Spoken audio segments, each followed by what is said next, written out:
Today we're making gluten-free maple syrup scones that are light and flaky and delicious. We're taking a classic recipe from Amy's Bread Bakery in New York and giving it a gluten-free makeover. You can have these freshly baked, not too sweet scones on your table in less than 30 minutes. First, let's preheat the oven to 400 degrees Fahrenheit. Pull out your food processor, or here I'm just using my mini chopper. We're going to start with 1 cup almond flour, 1/4 cup of cassava flour, 1 teaspoon baking powder, and 1/2 teaspoon of salt, and then give it a quick pulse. Then add 1/4 cup of unsalted, very cold butter and pulse until the mixture looks like breadcrumbs. Dump the dough into a bowl and add 1/4 cup of chopped pecans and 1/2 cup of gluten-free oats, and then mix well. Add 1 egg yolk to 1/4 cup of maple syrup and whisk well, and then add it to the dough and incorporate. I have about 1 ounce of cream cheese here that I've cut into small cubes, and I'm going to gently fold it into the batter.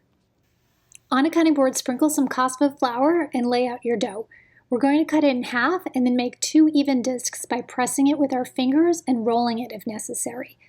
Add more cassava flour if you find the dough is sticking to the cutting board or to the rolling pin. Using a bench scraper, cut each of the discs into 6 even pieces and then place them on a baking sheet and pop into the oven for 15 minutes. While the scones are baking, let's make the coffee date glaze or spread by first removing the pits from 4 Medjool dates and then steeping them in boiling water for about 10 minutes until they're nice and soft. Add the strained and softened dates to a blender along with 3 tablespoons of almond milk, 1 tablespoon melted and cooled unsalted butter, 1/2 teaspoon instant coffee granules, 1/2 teaspoon vanilla extract, and blend it together until it resembles a spread. You could also use this as a glaze. It's been exactly 15 minutes and our scones are done, and they are nice and golden brown on top and even on the bottom. Let the scones cool and then you can see how beautiful they are on the inside. Let's give our scones a try. I'm going to put some of this delicious coffee date spread on it.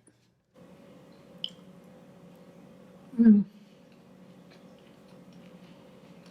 my God, these are so good.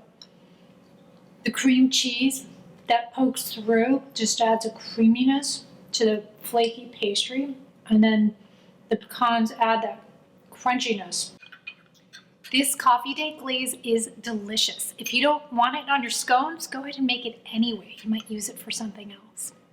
Thank you so much for watching. If you liked today's video, hit the like button below and subscribe, and we'll see you next week for more recipes. These scones would taste delicious with some pumpkin spice latte, so check out that recipe.